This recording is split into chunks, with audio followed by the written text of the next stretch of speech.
É preciso trabalhar para o Senhor. É preciso nos engajar na obra do Senhor. É preciso nos dispor para recebermos esses galardões na eternidade. Foi Jesus quem disse: não ajunteis tesouros na terra, onde os ladrões minam e roubam, e onde a traça e a ferrugem consomem, mas ajuntai tesouros no céu. Não é para juntar, não é para acumular aqui, é para acumular na eternidade. Aqui tudo é passageiro, tudo é transitório, tudo é efêmero.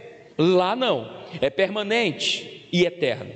Então precisamos ter esse entendimento, que enquanto vida temos, precisamos trabalhar para o Senhor. Precisamos encarnar a doutrina de Paulo, que ensinando aos filipenses, ele disse: porque para mim o viver é Cristo e o morrer é lucro ou ganho, dependendo da tradução.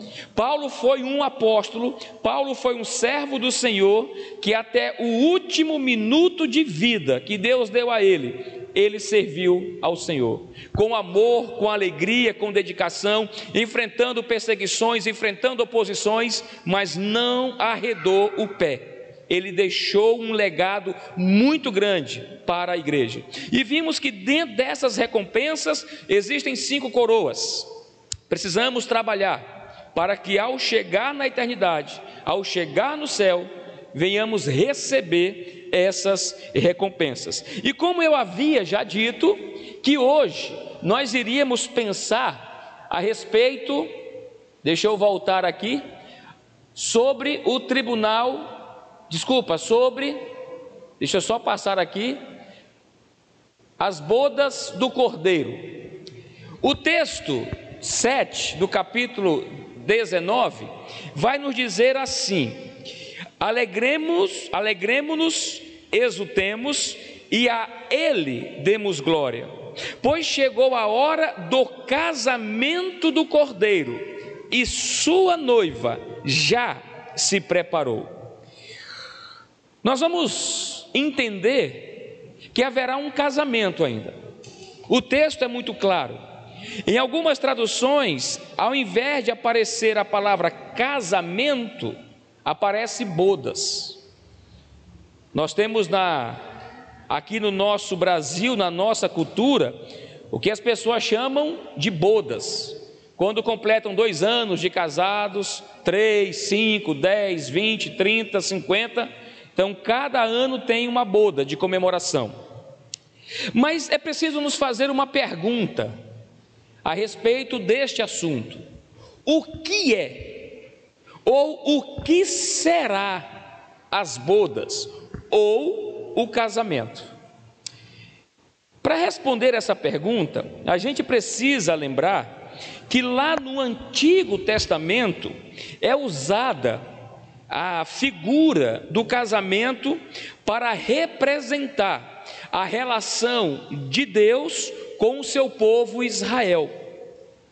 Porém, a nação foi infiel e adulterou espiritualmente.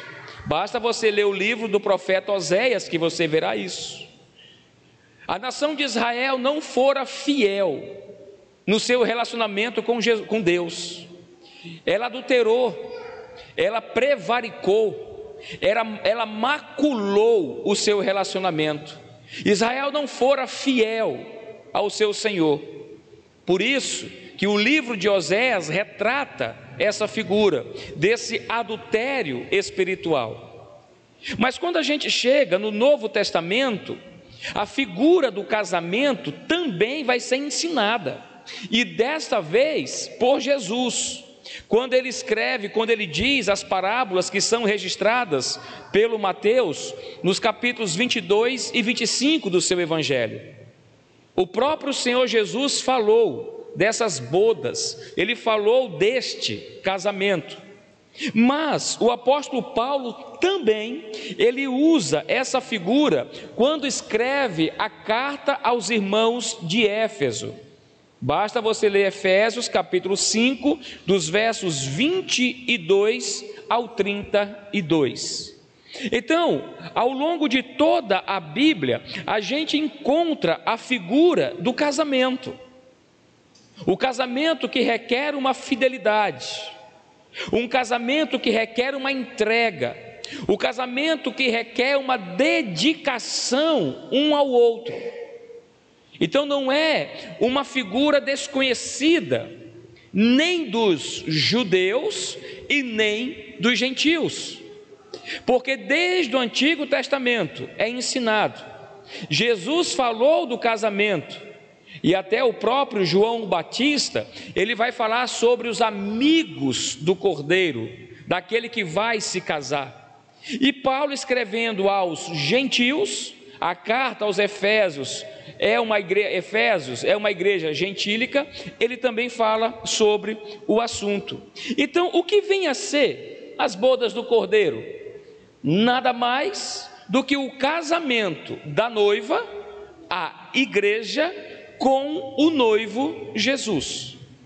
Mas para eu continuar, permita-me dizer a vocês que assim como o arrebatamento, como todo o livro do Apocalipse, existe as suas escolas de interpretações.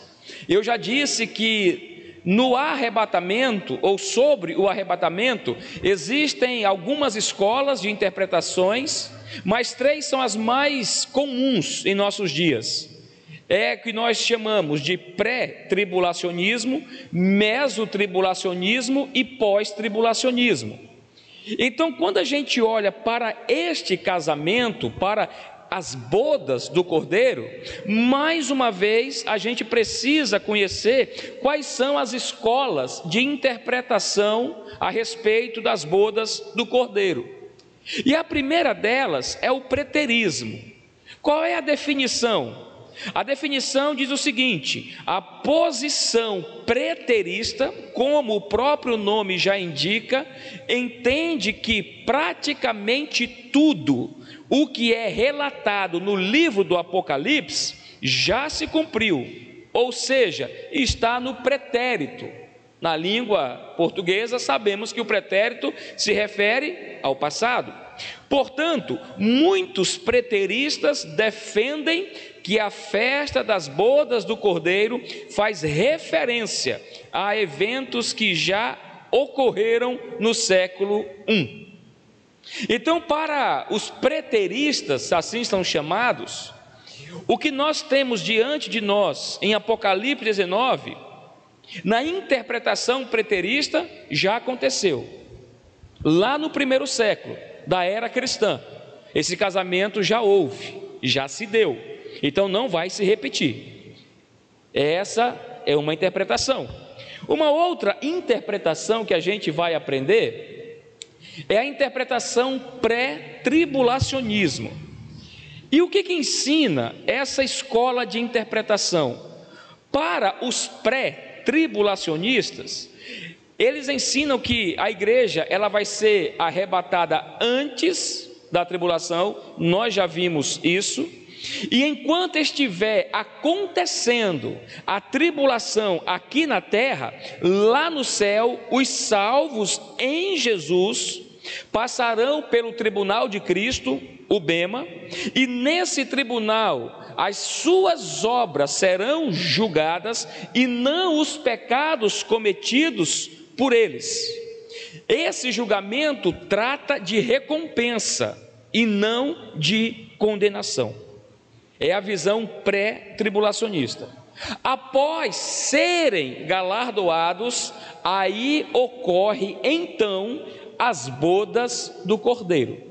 Essa é a ordem dos eventos na interpretação pré-tribulacionista. A igreja é arrebatada antes da tribulação. A tribulação terá uma duração de 7 anos, já vimos isso. Então, enquanto acontece esse período tribulacional aqui na terra, os salvos em Cristo que foram arrebatados com Ele e por Ele, estarão no céu, passando pelo tribunal de Cristo e estarão participando melhor das bodas do casamento com o Cordeiro. Essa é a visão e a interpretação pré-tribulacionista. Mas dentro dessa escola de interpretação, e é essa que eu defendo, entre nós pré-tribulacionistas, existem algumas discussões que eu entendo sadias, salutares, até porque o livro do Apocalipse, ele traz sim algumas dificuldades, já disse isso nas primeiras aulas que a gente teve.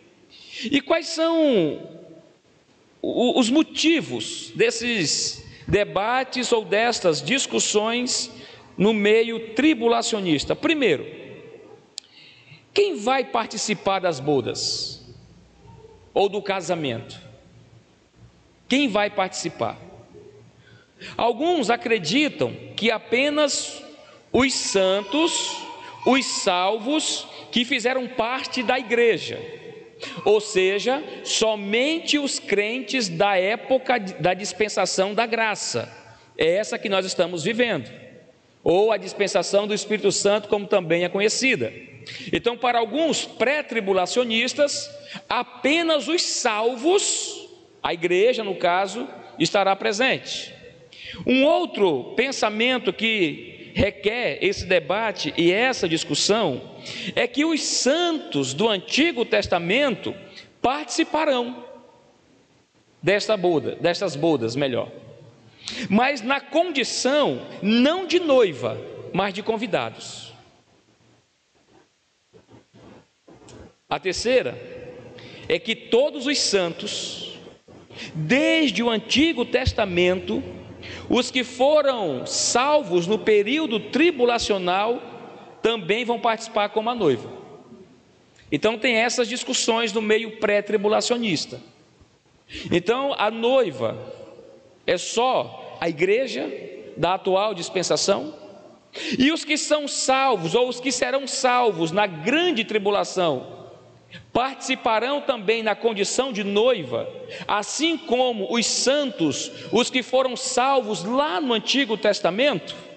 Então isso é discutível, não é herético, não é heresia ter um pensamento distinto, não é.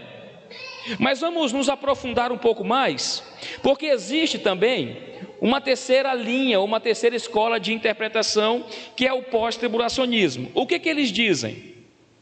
O pós-tribulacionismo basicamente defende que a festa das bodas do Cordeiro ocorrerá na segunda vinda de Cristo, o momento do encontro entre o noivo e a noiva após o período da grande tribulação, o qual Cristo destruirá o anticristo. Nessa posição escatológica, as bodas do Cordeiro será a consumação do relacionamento de Cristo com sua igreja, onde não durará apenas 7 anos, mas se estenderá por toda a eternidade. Tem uma outra questão no meio pré-tribulacionista, que é a respeito do tempo. Quanto tempo esse casamento entre Cristo, o Cordeiro, e a sua noiva vai durar? Alguns pré-tribulacionistas acreditam que apenas os 7 anos, enquanto acontece a tribulação. Mesmo defendendo e crendo na linha pré-tribulacionista, eu não vejo dessa forma. O que eu vejo é que o casamento de Cristo com a sua noiva vai perdurar por toda a eternidade. E aqui neste aspecto de tempo, da duração desse casamento, eu penso como aqueles que acreditam no pós-tribulacionismo. Nesse aspecto, tá? Em tempo de duração do casamento. Porque para mim também não vai ter fim o casamento de Cristo ou do Cordeiro com a sua noiva. Mas para a gente entender, não é o meu objetivo nesta noite trazer com detalhes o que acontece em um casamento judaico, não é. Mas é preciso trazer algumas notícias para que você entenda um pouquinho do porquê desse casamento Por que acontece dessa forma? Quando a gente estuda a história judaica, a gente vai perceber que o casamento dos judeus, ele passava por 3 etapas. A primeira delas, era feito um contrato entre os pais do noivo e os pais da noiva. Era preciso pagar um dote, e esse contrato era assinado na presença das testemunhas. Uma vez que o contrato estava assinado, eles, o noivo e a noiva, já eram considerados legalmente casados. Aí você vai lembrar dos pais de Jesus, José e Maria. Eles ainda não estavam casados fisicamente, quando o anjo anunciou que ela daria à luz um filho. Eles não estavam casados, entendo a expressão, de corpo, mas eles já eram noivos e considerados casados porque já haviam assinado o contrato. Por isso que foi estranho tanto para José quanto Maria entender isso. Essa é a primeira etapa. Assina-se um contrato na presença das testemunhas, é pago um dote, e a partir da assinatura daquele contrato, eles já estão praticamente casados. A segunda etapa neste casamento, ela é muito interessante. O noivo, ele convida os seus amigos para fazer uma espécie de desfile até a casa da noiva. O noivo, junto com os seus colegas, saíam da casa do noivo, rumavam para a casa da noiva em forma de um desfile. A noiva, na sua casa, sabia que isso ia acontecer. Ela convidava as suas amigas e se adornava, se embelezava, se ataviava, esperando o noivo chegar até a sua casa. E a terceira e última etapa, acontecia uma festa, uma ceia, chamada Ceia das Bodas, que tinha uma duração de vários dias. E há festas de casamentos na cultura judaica que duravam 7 dias. Você vai lembrar que o primeiro milagre que Cristo realizou foi numa festa de casamento, lá em João, o casamento em Caná. E qual foi o primeiro milagre de Jesus? Ele transforma a água em vinho, e ele fez isso em uma festa de casamento. Então são essas as etapas, de forma muito resumida, de um casamento judaico. Não é a minha intenção trazer os pormenores do casamento judaico, mas desafio você a estudar a cultura judaica a respeito do casamento.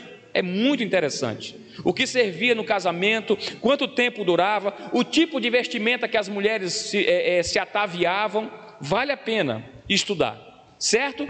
Dito isso, a gente vai olhar agora para o texto de Apocalipse 19, os versos 7 ao 9. Para os cristãos, o casamento é um momento de grande felicidade. É a união entre um homem e uma mulher que se amam e se entregam um para o outro. E os dias são cheios de expectativas, aquela euforia, cria-se todo aquele clima, aquele cenário, cria-se aquele momento de alegria entre o noivo e a noiva, e também entre as famílias. Quando a gente fala desse casamento, as bodas do Cordeiro será a consumação da união mística e definitiva entre Cristo e a sua noiva, a igreja.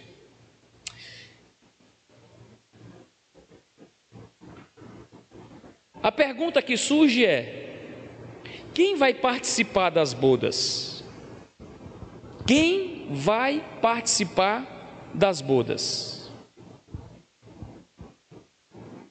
quando a gente olha para o texto de Apocalipse, a gente vai precisar ler as parábolas que Jesus contou, que foram registradas melhor por Mateus.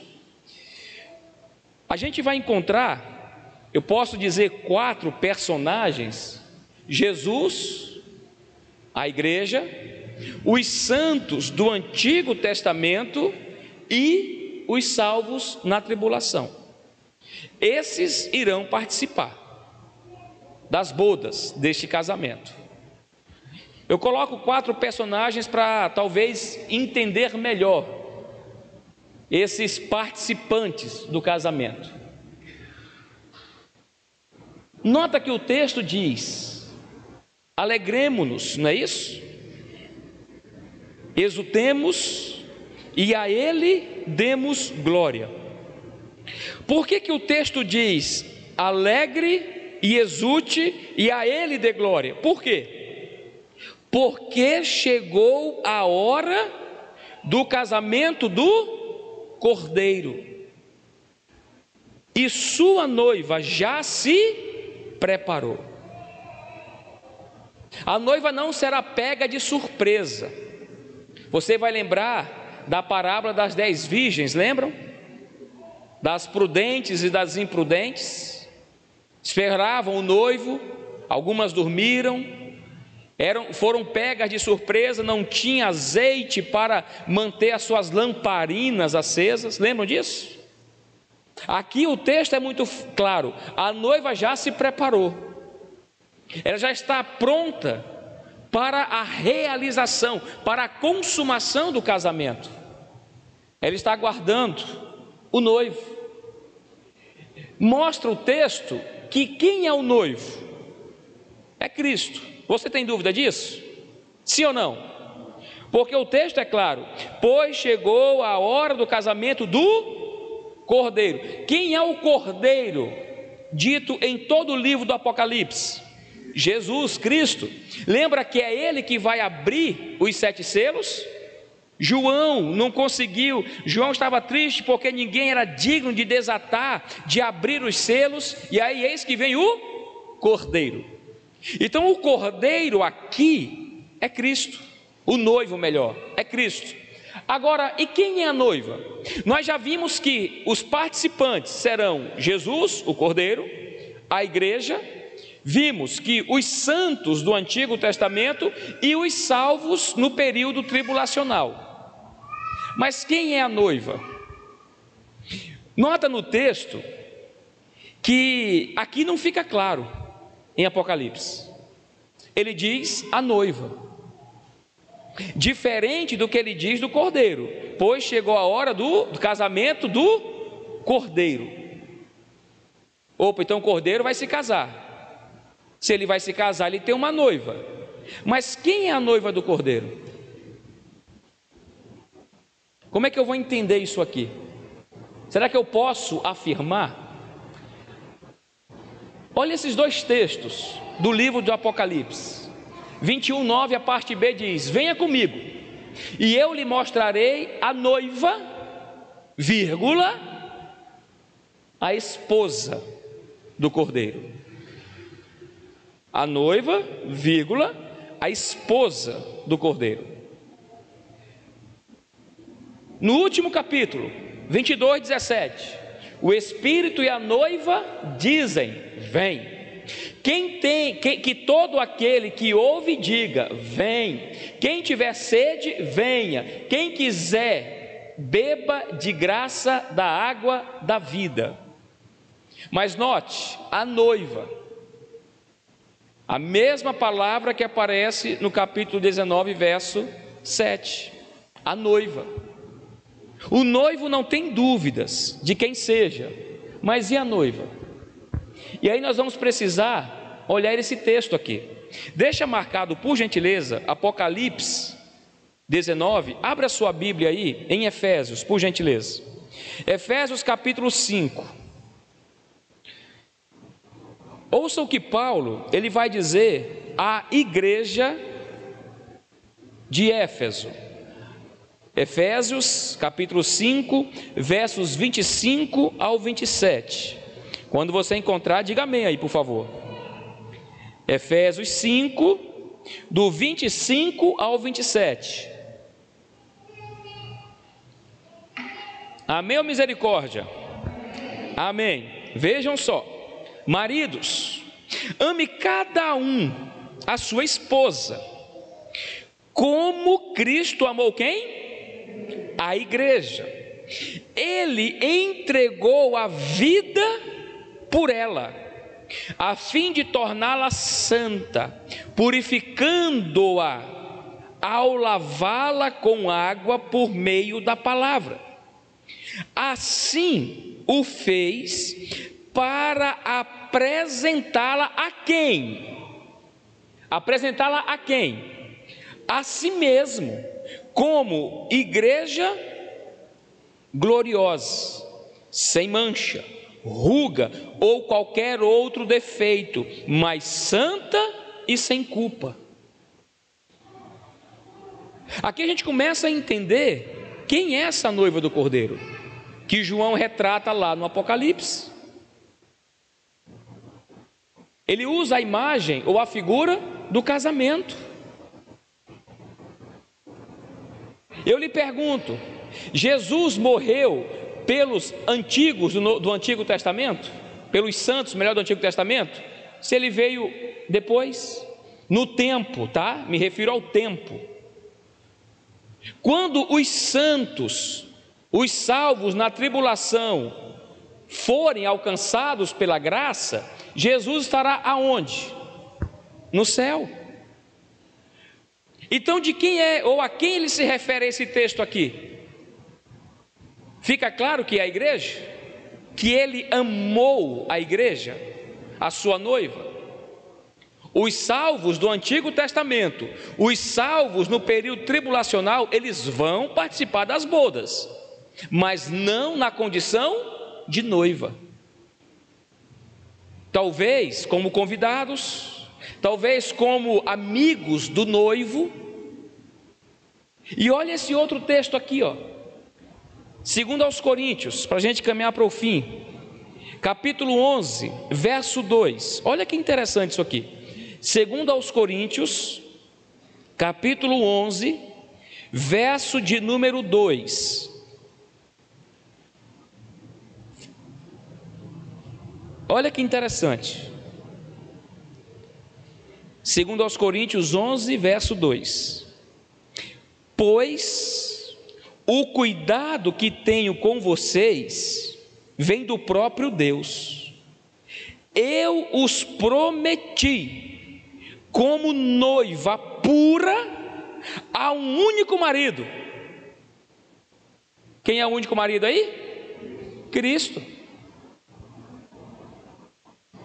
Paulo está escrevendo agora à igreja de Corinto. Ele está dizendo claramente que ele tem o cuidado com aquela igreja, e ele sabe que esse cuidado vem do próprio Deus. Foi Deus quem colocou no coração, na consciência de Paulo, cuidar daquela igreja, porque ele é sabedor que a igreja de Cristo é a sua noiva. É claro o texto: eu os prometi como noiva pura a um único marido, Cristo. Agora eu identifico quem é a noiva. A noiva é a igreja. O noivo é o Cordeiro, é Cristo. Agora, queridos, me chama a atenção, volta lá para Apocalipse 19, porque toda vez quando fala da igreja como a noiva do Cordeiro, não é uma noiva qualquer não, gente. Escute isso aqui, a partir do verso 8, Apocalipse 19, 8, os versos 8 e 9. Ela recebeu um vestido de linho mais fino, puro e branco. Porque o linho fino representa os atos justos do povo santo. E o anjo me disse: escreve isto: felizes os que são convidados para o banquete de casamento do Cordeiro. E acrescentou: essas são as palavras verdadeiras de Deus. É motivo de regozijar-se. Os que são convidados têm motivos para se orgulhar, se alegrar de fazer parte desse casamento. Mas você percebe que quando se refere à igreja de Cristo como a noiva do Cordeiro, sempre aparece a palavra pura? Você percebeu isso? Diferente da nação de Israel. A nação de Israel prevaricou. A nação de Israel adulterou espiritualmente quando deixou de adorar o único Deus vivo e verdadeiro. Por isso que o verso 10, ele conclui essa seção de texto dizendo assim: então caí aos pés do anjo para adorá-lo, mas ele me disse: não faça isso, sou um servo como você e seus irmãos que dão testemunho de sua fé em Jesus. Adore somente a Deus, pois o testemunho a respeito de Jesus é a essência da mensagem revelada pelos profetas. Aonde encontramos os profetas? No Antigo Testamento. Dê uma lida no livro de Oséias. Eu não vou contar a história porque perde a graça. Veja com que mulher Oséias se casou. E por que Oséias se casou com essa mulher? Meus queridos, nós como igreja de Cristo, nós como a noiva de Cristo, precisamos viver uma vida pura e santa. Não é isenta de pecado, porque nós temos a natureza adâmica dentro de nós. Ao nos converter à pessoa de Cristo, a natureza adâmica não fora erradicada, ela continua ali, mas é viver uma vida santa. E eu quero terminar lendo com os irmãos o que Pedro escreve na sua carta. Abra lá, por gentileza, a sua Bíblia, para a gente terminar por hoje. Na primeira carta de Pedro, por favor, abra a sua Bíblia. Primeira carta de Pedro, os versículos 9 e 10. Grava isso aí. 1 Pedro, capítulo 2, versos 9 e 10. Olha o que diz: vocês, porém, falando da igreja, da noiva do Cordeiro, vocês, porém, são povo escolhido, reino de sacerdotes, nação santa, propriedade exclusiva de Deus. Assim, vocês podem mostrar às pessoas como é admirável aquele que os chamou das trevas para a sua maravilhosa luz. Antes, vocês não tinham identidade como povo, agora são povo de Deus.